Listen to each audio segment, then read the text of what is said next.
Hey guys, this is Builder, and this is a video of my CTON with me, Gerwiggy, JBAdams, and what's the last guy's name? Red Rum 68.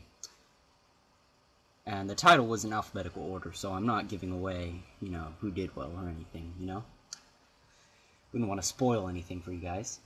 So, I moved my settler, going up for the hill for the extra hammers, maybe a chance of getting some iron.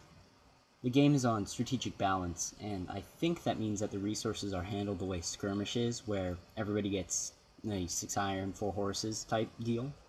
So settling on a nearby hill gives you a chance of actually settling on a 6 iron so you can get your iron right away, which is very nice. And notice I moved my warrior before my settler, although this is a different situation than that previous game.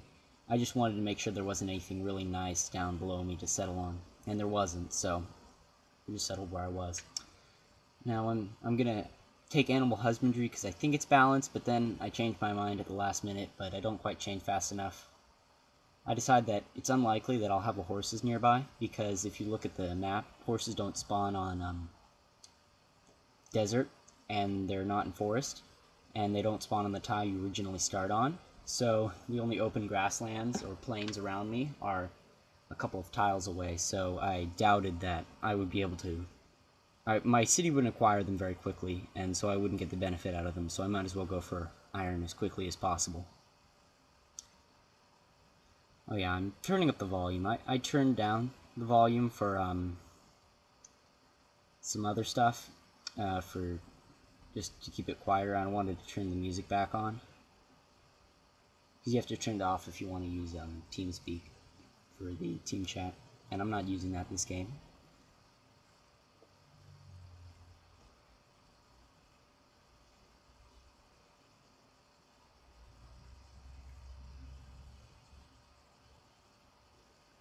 So I'm exploring with my warrior. We're playing on an inland sea map, which means that it's like a skirmish map, and then you put a lake in the middle. Well, not quite like that, but it's a board map. It doesn't wrap around the edges. There's no ice at the top, and there's a big salt water sea in the middle. So everybody kind of gets a corner. So I'm scouting my warrior around. I want to actually bring him back. I don't want to have him, so I can upgrade him or protect stuff or what have you.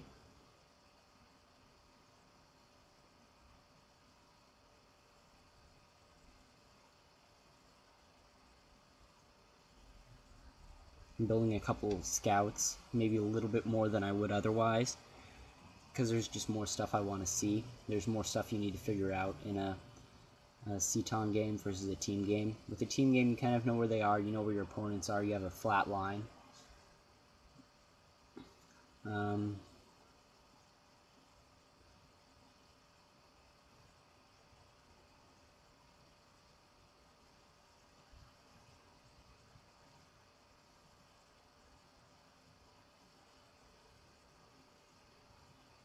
I'm just exploring around. I should probably talk about CTON. It's a kind of a special free-for-all that Civ players play, and what it does is it essentially takes diplomacy out of free-for-all. It makes you declare war on site, and to keep people from kind of working together, so they might be able to defeat a better player that way, because we have a ranking system. You don't want people to wreck the ranking system by working together. And what else? Oh yeah, just not having diplomacy just makes the game a little bit faster. You don't have to talk to people to work stuff out.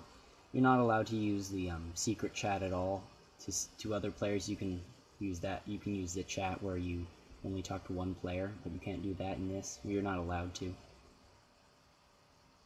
And you're also not supposed to give information out in the chat about like what's happening to give other players an advantage, but you know, some players are more sticklers about it than others.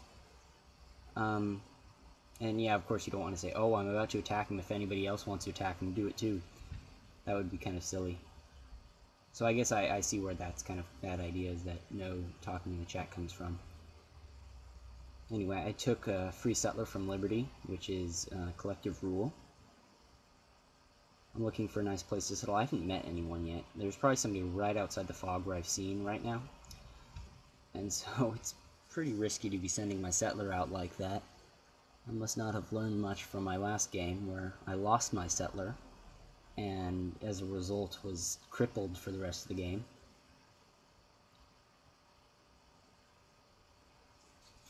I mean, I have other units on other sides, but the thing is, if he had like a scout dart in there and capture my settler, it becomes a worker. So even if I recapture it immediately afterwards, I will not be able to get my settler back. I will get a worker, which is not nearly as good as the settler.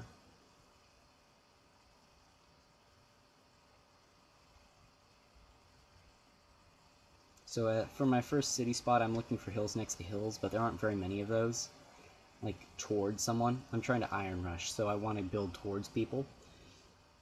And there aren't many hills next to hills that I can see. So I want to, so I decide I'm going to settle on the spice next to that sheep. And sheep is a nice resource because it lets you get a lot of hammers early and still grow. And I get El Dorado, which is not, I'd really be happy if El Dorado weren't in the game at all. But the other guys are nice people. They decide not to scrap the game. Some people wouldn't want to keep on playing after that for a good reason, because it just is so unfair. Another thing I don't really explain, but is kind of important, is what I'm doing with my, right now in my capital. I'm training a settler, and what I've done is I've timed it so that the settler will finish on the same turn, or one turn before I get iron working.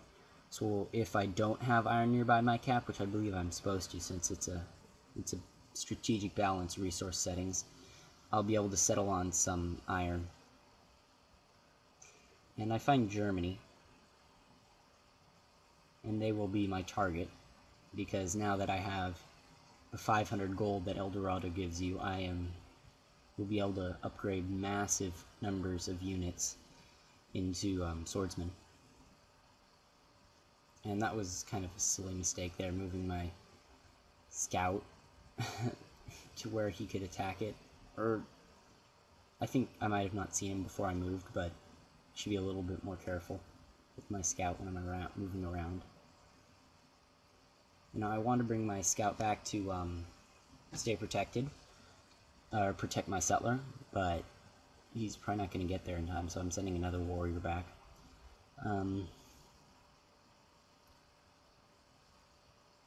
What?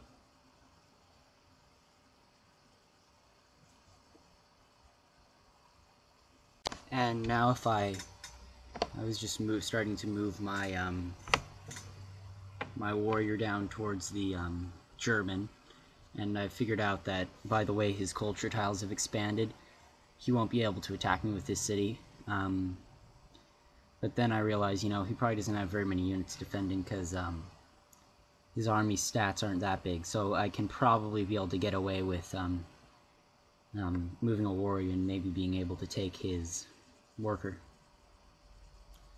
So one kind of bad thing about his city spot is that he has a marsh and a hill protecting, or keeping his worker from being able to get back to his city, but despite that, he still would have been able to get away if he would have clicked a little bit faster than I had. And I made kind of a stupid move right there. I'm not quite sure why. I tried to sneak by Red Rum right there. He just had a dude there. Anyway, I run away my other warrior so he can be safe, and I slide another warrior in under his scout. So hopefully I'll be able to recapture the worker and be able to take out his scout.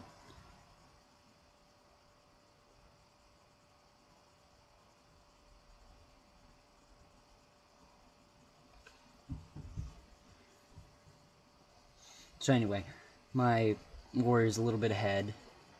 I try to attack the scout. I'm not quite fast enough. And then, but then,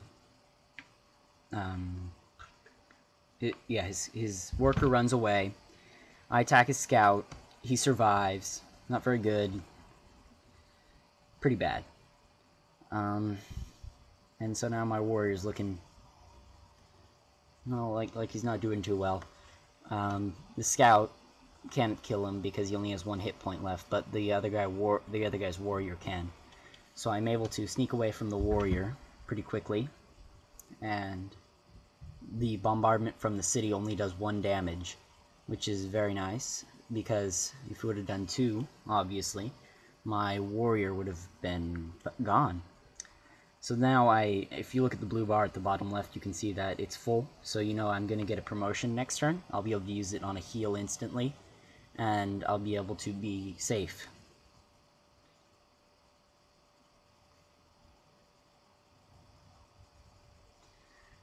Unfortunately, I make kind of a stupid move there too, and I use that move to take out his scout, which was ridiculous. It was like I saw a unit I could kill, and I just said, I have to kill it, and then I lost my own unit too. I played kind of like a barbarian there, where you see a weak unit that you can kill, and you just kill it no matter what, or like an AI for that matter.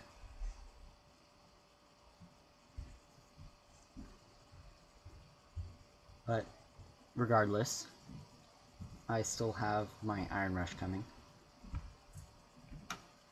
I still have a bunch of units in the area. I'll still probably be able to take them over. With a couple more warriors coming. I've left my injured warrior in the city so he can heal more quickly. You get 3 healing per turn in a city. And now since I have El Dorado, I can essentially upgrade units as many warriors as I want for the next long time.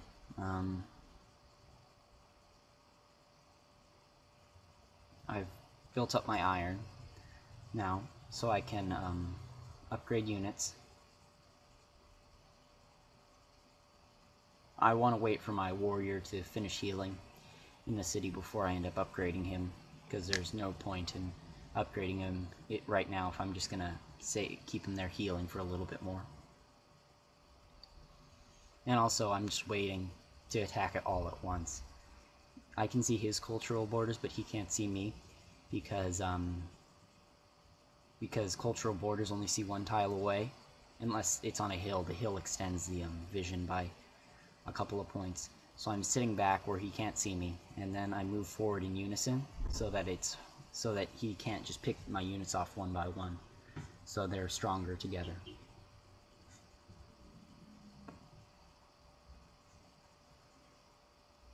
So he, realizing that his warrior was screwed where it was, even though it was over a river in a forest, decided to run away, which is, I mean, alright idea, but, you have to defend something.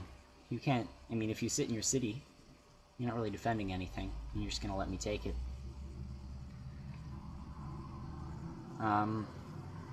Garrisoning a unit in the city adds to the strength of the city, and I believe it adds about 1/6 of a unit's combat strength, its melee strength, to the city. So, it adds about 1 hit point for a warrior. I forget what the exact fraction is, but it's about 1/6. Another thing I was trying to do on that turn was I tried to move my swordsman into the forest first, so that to try to get the German to attack my swordsman before he attacked my swordsman in the forest, before he attacked my swordsman in open terrain, because I get a defensive bonus in rough terrain. So I would have maybe taken less damage from his ranged attack. Instead of taking 2, I might have taken 1, or yeah, 1 is the minimum you take from a ranged attack. You can't take 0 damage from a ranged attack. You can kill a giant death robot with 1 hit point left with a shot of an archer.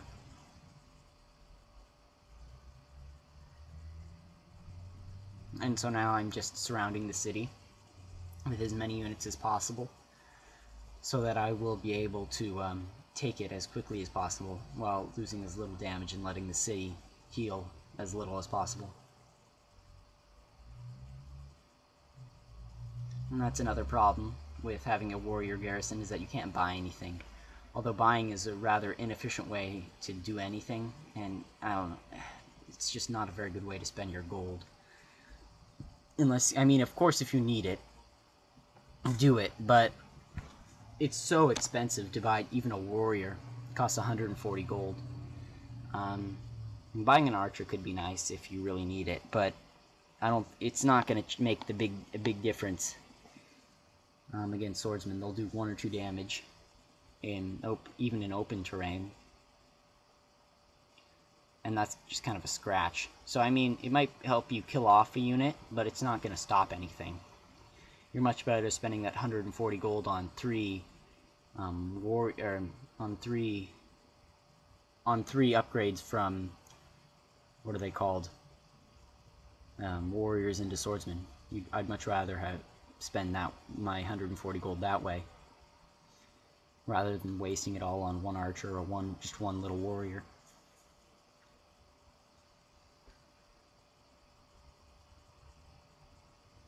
And so JBAdams is having some trouble moving, I think, right now. So that might be why it took him a while to get his warriors over towards me. He was trying to defend the other direction with a couple of warriors, and then I slide up behind him with a couple of swordsmen. And you can see he has a bunch of warriors, but my swordsmen just murder them. There's just nothing you can do. I mean, you can have a bunch of archers with warriors, and you can do some serious damage to swordsmen, but swordsmen have the advantage. They have almost twice the strength of a warrior, and you don't want to be stuck with warriors when somebody is attacking you with swordsmen.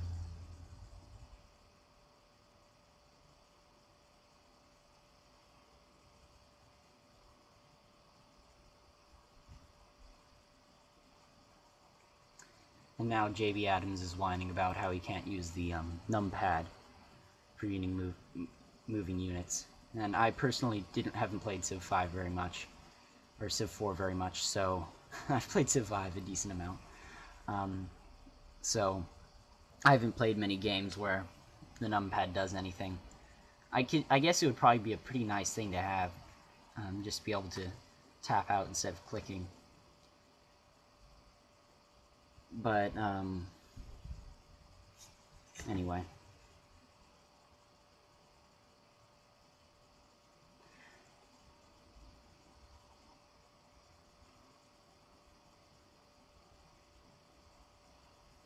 So, Gerwiggy, along with JBAdams, did not go for iron right away, or at least didn't hook up for iron right away. I'm not sure what JBAdams did. Gerwiggy is a decent player, but he didn't want to go for ironworking this game, just because. And personally, I don't quite see why Gerwiggy did what he did. I feel like he says he could get an advantage from not iron rushing, but I feel like no matter what you do, if you iron rush, you will come out ahead. I mean, look at it like this: your opponent can either not iron rush or iron rush, and you can either iron rush or not iron rush. If your opponent doesn't iron rush, you want to be iron rushing so that you can kill them with your iron rush. And if they iron rush, you want to have iron. So you want to have iron, because if you don't, they'll be able to kill you. So it seems like either way, you'd want to have iron. I mean, you can go for iron and be more defensive, or you can go for iron and be more aggressive. So, like, you can build more warriors early and upgrade more units with your gold, or you can try to save a little bit of gold, maybe build a barracks before you build units, and then hard build the swordsman to save gold. So, like, you'd have a couple less swordsmen, but you'd have more in the long term. And that's kind of more of a decision. You can be a little bit more defensive that way, but you have to go for iron early if you have neighbors at all. And that's just kind of the way it is in these type of games we play.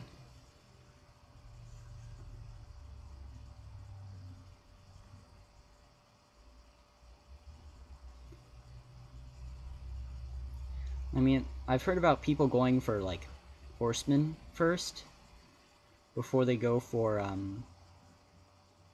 like defending with horsemen, but I don't think you could only defend with horsemen because they can't fortify, so they can't just hold terrain. They have to be moving around. So I mean, maybe it might work in open terrain, like pestering them before you get to they get to a city, but once they get to their city, if there's a decent number of them, it seems like since they'll be able to fortify, they'll just have a big bonus and you'll be stuck trying to bounce off of them. Also, swordsman, you can't upgrade any unit into a swordsman, so you can just get swordsman or any unit into a horseman. Horsemans aren't upgraded into anything, upgraded from anything, so you can't, like, say, spam build warriors and then upgrade them into horsemen. So that makes them much less effective because you just can't get them as early as you can with swordsmen. I mean, the horseman is a very strong unit in its own way, but you have to have kind of a base unit, which is your swordsman.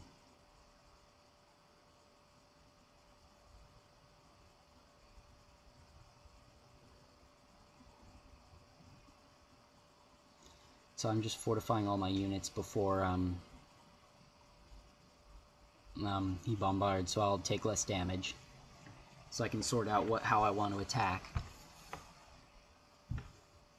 And I have that new city, and I don't really want to settle it because I don't really have that much happiness, and I'll lose a bunch of happiness from conquering Hamburg. So I'm just going to kind of roam that settler around and see if there's maybe a good spot around. Come to think of it, what I could have done is raised Hamburg, because it's not in a very good spot. No luxuries, no iron, no river. Maybe I should say that more slowly. It doesn't have any luxury resources, unique luxury resources. It doesn't have iron right next to it. I mean, it has an iron tile nearby, but I'd rather found it on or right on the iron, or like within one tile of the iron. It's not on a river, or like with, so it doesn't produce much gold, or it won't get the growth from the civil service. And it has the nice gear resource, but it doesn't have any other resources, so I could have gotten rid of that city and then used my settler to replace in a nearby spot. I didn't really think of that at the time. Because right now I annexed it, which is... I could have just raised it in one turn really quick, plopped my new city down, and had less unhappiness. What I'm doing right now is I'm just waiting for my swordsman to heal before I raise the city, because one pop city raises... a city raises at one population per turn, and since the city's one population, it'll be raised in a turn.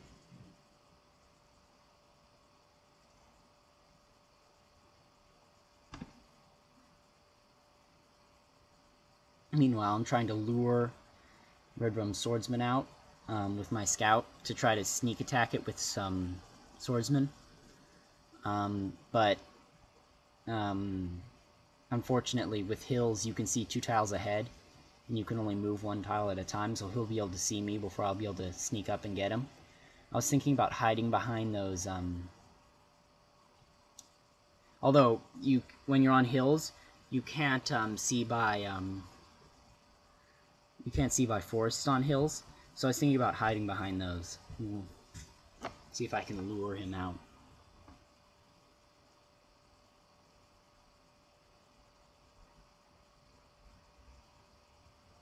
So my units would have to be... the sword that can't move right now would have to be 1 further back so that he wouldn't be able to see it. And right now I'm kind of spam building, I'm spam building, warriors, because I have just so much gold that I'll be able to upgrade them still for a while.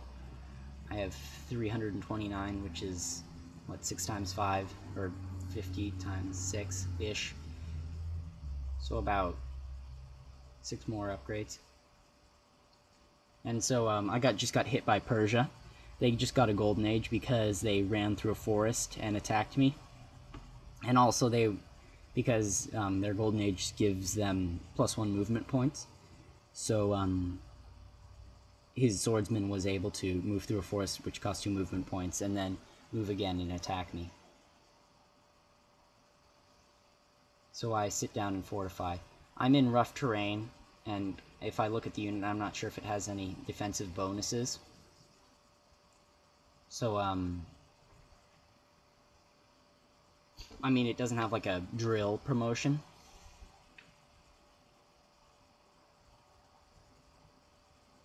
So that's good. So that means that I'll probably, since I'm in the forest and I'm fortified, he probably won't be able to take out my swordsman with his swordsman. Even though he has the plus 10% combat modifier from Golden Age. And I'm just looking at army numbers right now, since the 2 other players have been conquered. I conquered JBAdams and he conquered Gerwiggy. The only people on the stat list will be me and him, so now it essentially becomes a duel, where I control one half of the map and he controls the other.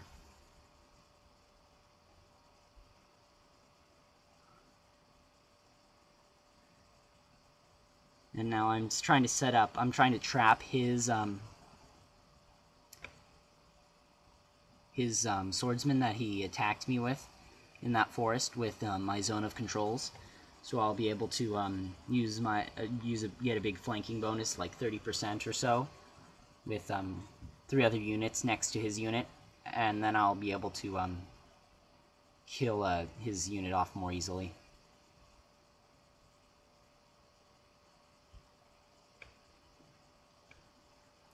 And the swordsman up on the hill up above is presenting big problems for me right now.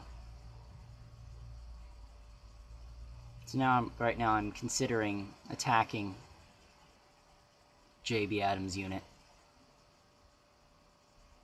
I've pretty much got it surrounded. He'd have a hard time getting out. If he tried to get out, I'd be able to attack him, because then he'd lose the fortification bonus, so it'd be much easier to kill him.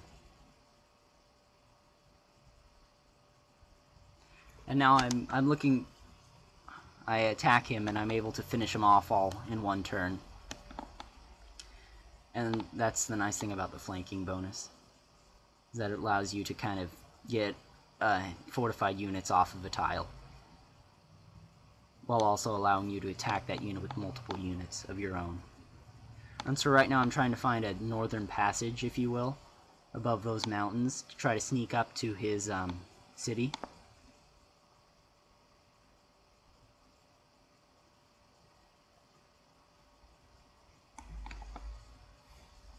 We're kind of entrenched right now. It seems like we both have a pretty decent fighting force.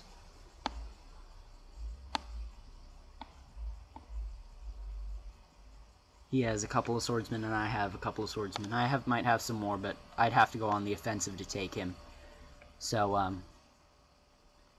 I think we're pretty evenly balanced. I get a couple of promotions. I'm trying to put my units on their domain that they like. So for example, the swordsman I just put on the hill has the double drill promotion, which allows it to, which gives it plus 40% on hills, which will make it much harder to take out. And the unit I have on the open terrain right there, which is actually kind of a vulnerable position, has a plus 20% open terrain penalty bonus. And I move up and I realize I guess I probably should have made a little bit more sure of it, but it seems that that the top route is blocked, so I won't be able to get to him. I build my new city on the iron so I can get some more iron. I was running out of iron. And I didn't tell you this at the time, but I'm researching sailing right now, which is not standard play. I guess on a skirmish map, obviously, because there isn't any water. But I want to try to get embarkation, so I can go around the warrior, the swordsman, I mean, he has on that hill, and maybe be able to launch a sneak attack at his capital. I hope he'll be committing all of his units down below to defend my force, and then he'll be caught unsuspecting by my force up above. And so I'm at 9 unhappiness right now, so you want to be very sure that your cities do not grow. Your cities grow more slowly in unhappiness, but they still can. So you have to be very careful that that does not happen.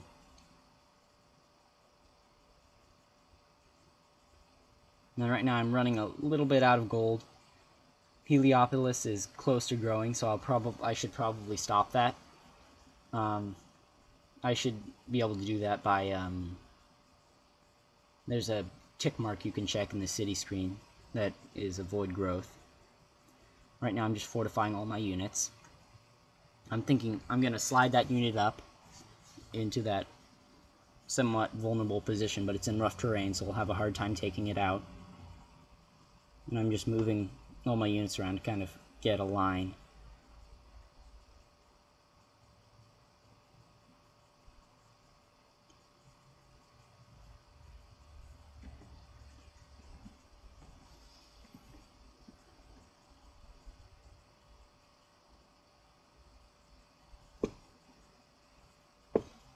So another thing I'm doing is I'm moving all of my units back into my own terrain so when I get optics, they'll automatically upgrade, because to get the optics promotion, which allows you to embark, the embarkation promotion, need to be in your own territory.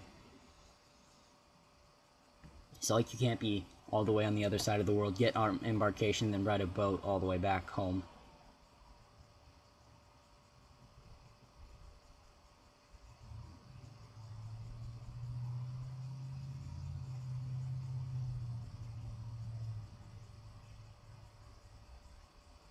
So I'll be able to improve another luxury soon. I'll be able to get that gold up, which will be very good. And then I see Red Rum disconnect, and I see the old GG from him talking to Gerwiggy. So I think that he had quit, but actually in fact he hadn't. He thought we both had a disconnect. In Civ5 it shows both people as having disconnected. Everybody thinks the other guy is disconnected. So he thought I quit, I thought he quit. We reload an earlier save, and we're back in the game.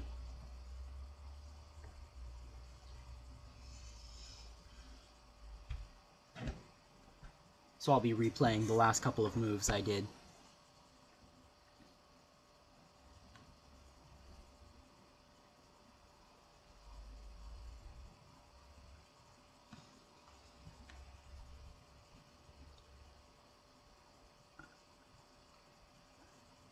And I have kind of a problem with my Chariot Archer, because as a range attack, there's just not very many units he can reach. And in this reload, I actually move a little bit differently than I did last time. Because instead of sliding a unit down into the forest, like I did before, I moved him up towards the, I believe, the silver. Trying to look at the city, so that maybe I can take it.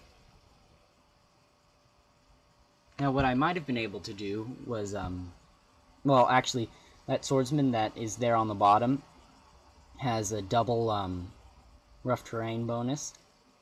He is double drill 2. And it looks like I forgot to check prevent growth in Heliopolis. And I really don't want to starve Heliopolis, but my citizens have major unhappiness right now. And so he's able to kill off my scout pretty easily because of that. You get the 33% combat penalty. And so I take, what's it called? Meritocracy, which gives you +4 happiness in, no, +1 happiness for all trade routes with your capital, and -5% unhappiness. And that -5% rounds up, so you always get 1 happiness from doing it, even though I don't have any trade routes up. And that was enough just to get me out of that major unhappiness right there. I was a little bit worried that maybe he would attack me or something, and I might lose a lot of units.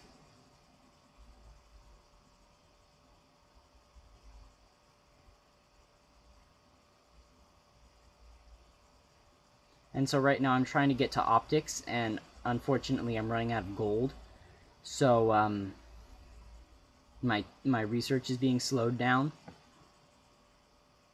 and I'm able to sneak a swordsman by his swordsman. He might know I'm there, but he's not following me, so I don't think he does.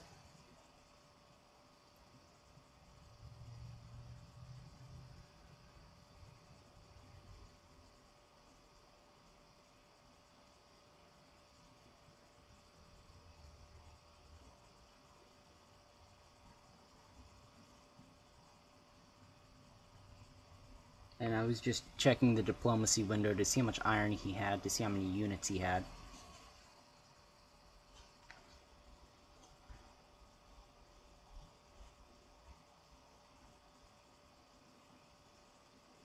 As you can see, the tech thing says I will be able to make it to optics next turn. However, I think the little research progress bar is incorrect, because I'll run out of gold, and then the amount of tech I get will go down even more than it thinks that it will right now.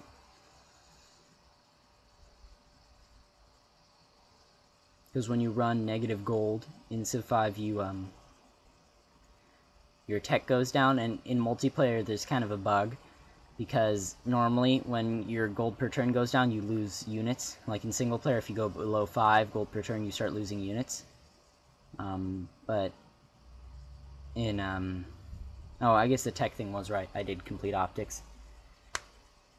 In single player, if you go below 5 gold per turn, you lose units, but in multiplayer you don't. So you can just ride through that. Although it just murders your tech rate, but if you want to have a big army, you can do it.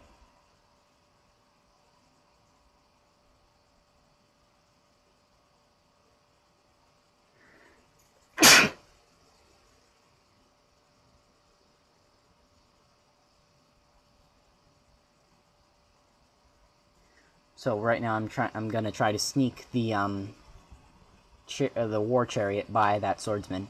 So I'm gonna move him at the very end of the turn. He can't see me right now, even though I can see him, because of the forest. The forest and the hill blocks his sight. Oh, but then I do something pretty stupid, and I move right up next to a tile where he could probably see me. And so now I'm embarking all of my units, and I actually am running out of tiles to embark everything on.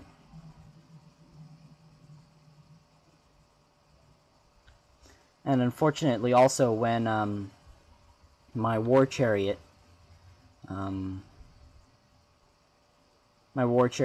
got killed by one of those swordsmen that was nearby his city, he also saw my swordsman, my other secret swordsman, super secret ninja swordsman. And now I'm just a fast move away from losing that unit. So I'm able to get away from him this turn. Maybe I'll be able to do that all game, just, you know, move units like that. So anyway, I'm moving up to try to attack the swordsman.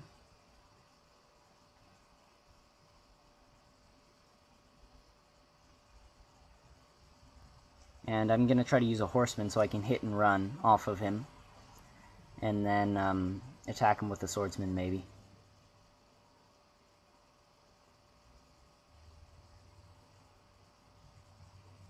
And if you look at my gold per turn right now, I'm at negative 17. So my research rate has actually stopped.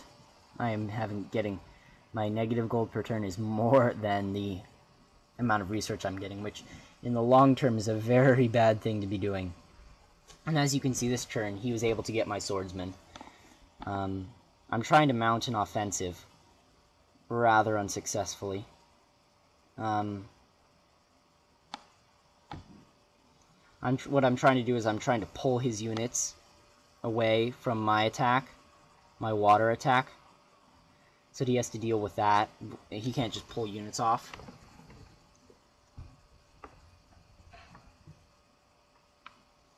Unfortunately, he has reinforcements.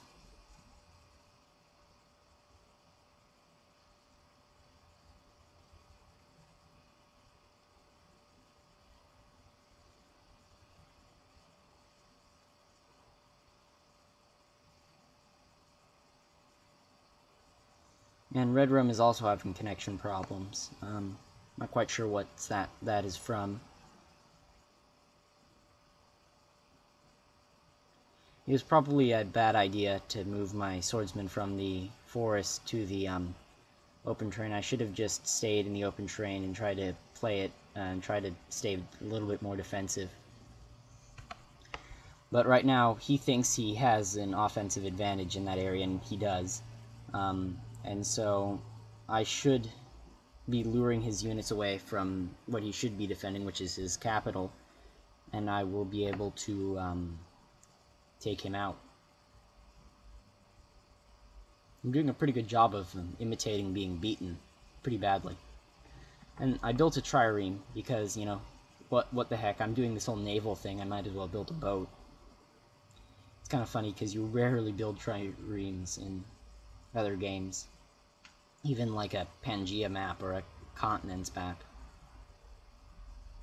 There's just other things to be building. So I want to get rid of this swordsman on that hill because he exerts a zone of control on all of my units. So I can only pass one unit by at a time.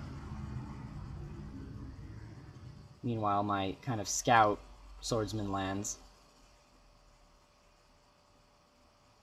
I'm still trying to get his swordsman away with my horsemen.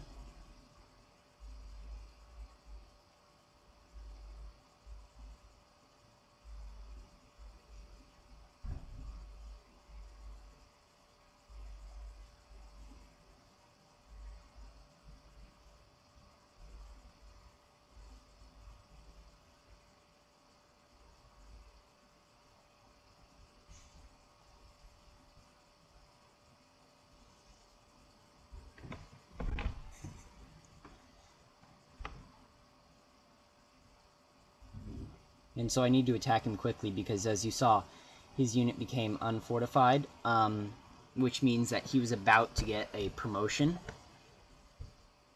for his unit, meaning he would be able to heal instantly. So I decided that I would attack with what's a disembark attack, an amphibious attack. And take it, even though I was a severe penalty, it was better than having him heal instantly. Because if you ever have a unit that's fortified and then you attack it and it becomes unfortified, it's because it just gained a promotion. So you gotta be careful for that. Meanwhile, Red Rum has finished Liberty. He got his Great Engineer, and he put it back in his city. And unfortunately, I believe that my attempted offensive had the opposite effect of what I wanted, because instead of drawing his military out and away from where he defended, I killed off a lot of my military and made it so that he can pull his military back and help his capital. So I had the opposite effect that I wanted.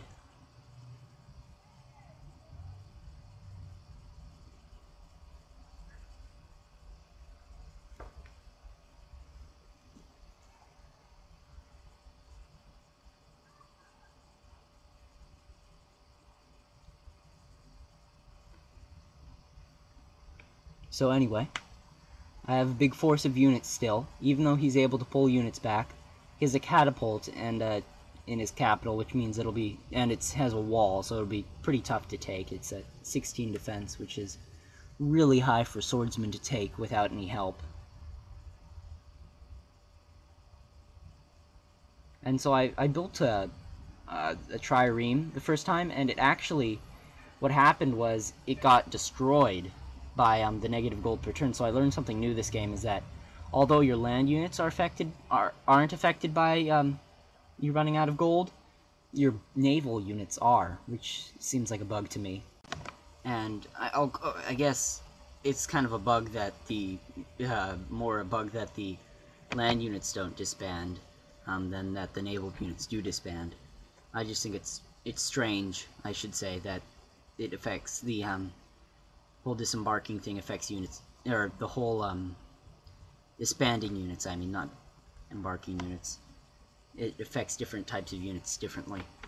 I find that strange.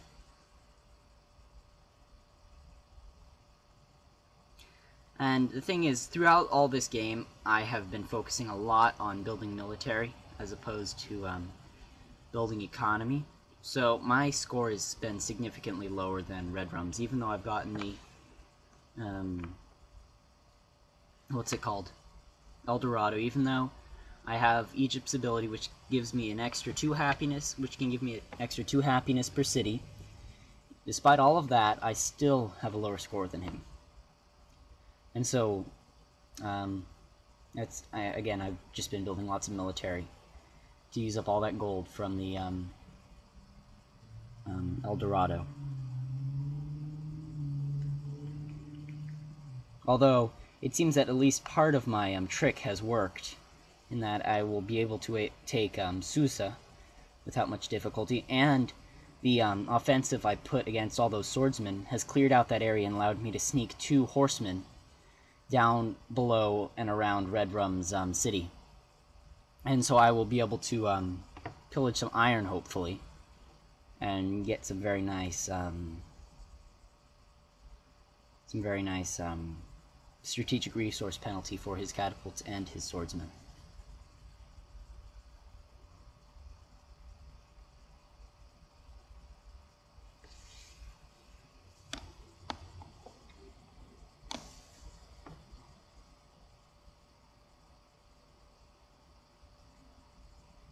So Susa will fall pretty easily because it has only 8 strength, and my swordsmen have a great general, which significantly bumps their strength up. Oh, I did this silly zoom in thing again. Sorry, you guys. Hope you guys didn't get too sick from that zooming in.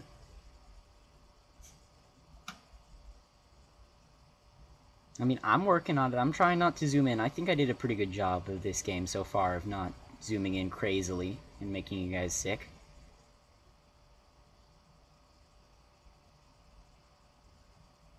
And so I'm just bringing that second swordsman out to protect my swordsman, which is attacking the city. I'm using the zone of control to be able to keep him off of my swordsman. And right now I actually am pretty lucky to be able to see that hill. As you can see, it's 3 tiles away from my horseman. You can see something that's 3 tiles away if there's nothing in between you. If you can see a hill that's 3 tiles away, if there's nothing between you and it. So it makes it so you can see the iron from pretty far away, which is very nice for my horseman. So now I'll be able to target that iron, as well as the other iron I saw nearby his capital. 2 tiles below his capital.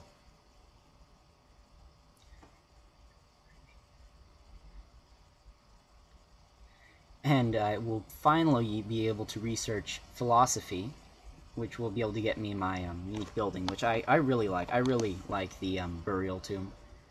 It's a type of building I like. It doesn't give you hammers, but it gives you happiness, which is so important. Just happiness, it's a big one. Anyway, I'm thinking about pillaging the iron now, but I decide I am an overachiever. I want to get both sources of iron. I'm going to take out all of his iron right now. Well, not right now, later.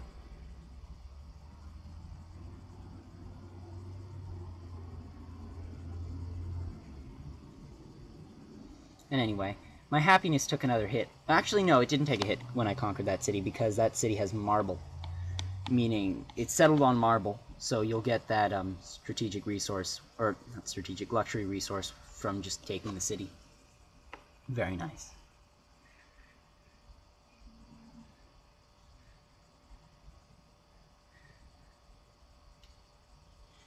So I'm trying to figure out where to position my horsemen.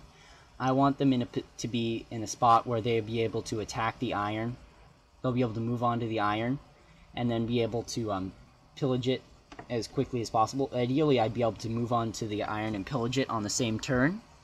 But since it's on a hill and I want to be able to not be seen a turn before, that would be kind of tough. So I'll have to make it so I move on to the iron in one turn, and then at the very end of a turn, and then at the very next turn I'll pillage the iron. As you can see, he's moved up a lot of his swordsmen from down below. I think that if I wouldn't have tried to mount that offensive, he would have had to keep a couple more units committed down there, and it would have been a little bit better for me. I don't know what I'm trying to do with that embarked war chariot. I guess I'm just fooling around. I finally am able to finish Liberty. I'll take philosophy. I'll get a golden age, which will increase my tech rate. I'll get a great person. I'm thinking about what I'm going to do with my great person, and I think I'll use him on the Hagia Sophia. I'll use the great library to get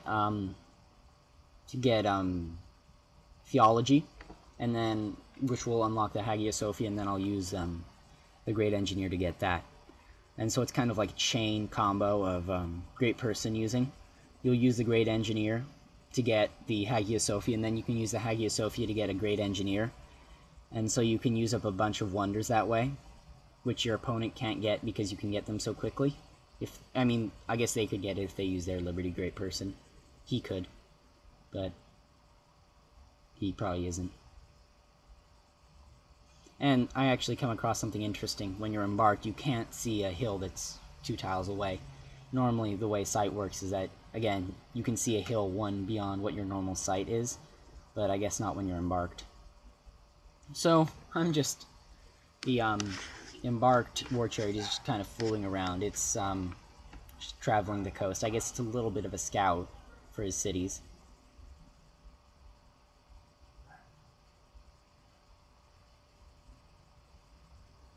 Anyway, I have 1 iron in my sights for my horsemen.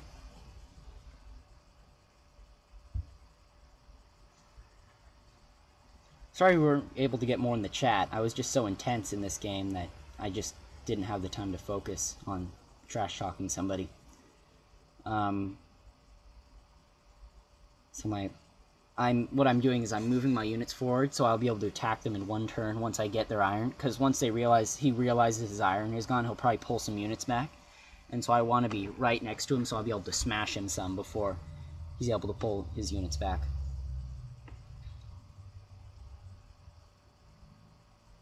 Actually, if you just looked at demographics, I might have just taken a nice pop. Might have gotten my demographics up, my manufactured goods up even with him, which is pretty nice. My score has also jumped above his because I conquered one of his cities. Although I don't get very much from that new conquered city. And that's one of the reasons why score isn't a great way of determining how well you're doing. It's a general guide of about how many cities and about how much population you have.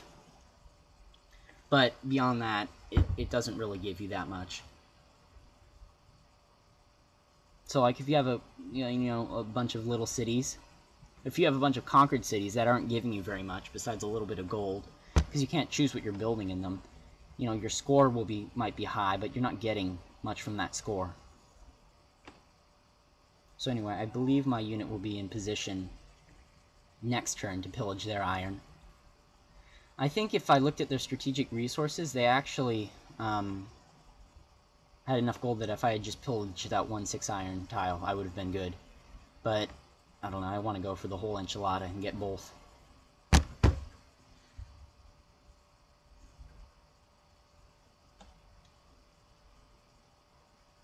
So at the end of this turn, I will move up towards their iron, so that I will be close enough so I can move then again and take their iron next turn. Because the horsemen can move 1 open terrain tile, 2 movement terrain onto the hill, pillage, which costs 1 movement point, and then it's out of moves. And then I forgot to move at the end of the turn, because I was distracting to get my horsey at the top of the screen, which was silly of me.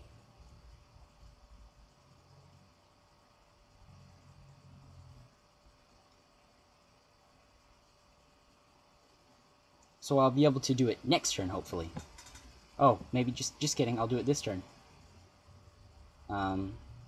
Yeah, this turn. I'm pillaging their iron. I probably should have waited for the end of the turn, but you know what? I'm impatient, I want to attack now. Probably not a very good strategy. And I'm also advancing on their swordsman right there. I'm just checking. I can see it says he doesn't have any iron, which means he's used up all of his iron. I pillage his iron right away, and he's in the strategic resource penalty. Wow, that's a lot of catapults. And so now I'm going to start bashing. And I think the Red Rum is about to surrender, actually.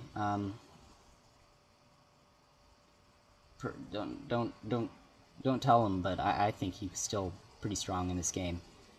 I didn't think he was gonna actually die from my pillaging his iron, but apparently he thought he begged to differ, and so I will take a win whenever it is offered to me.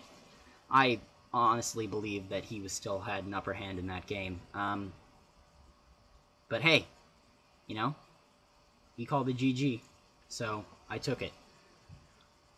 I don't know, I'd just been building economy for so long, and I hadn't even gotten to medieval units yet. Normally I'd be at a medieval unit if I had focused on it.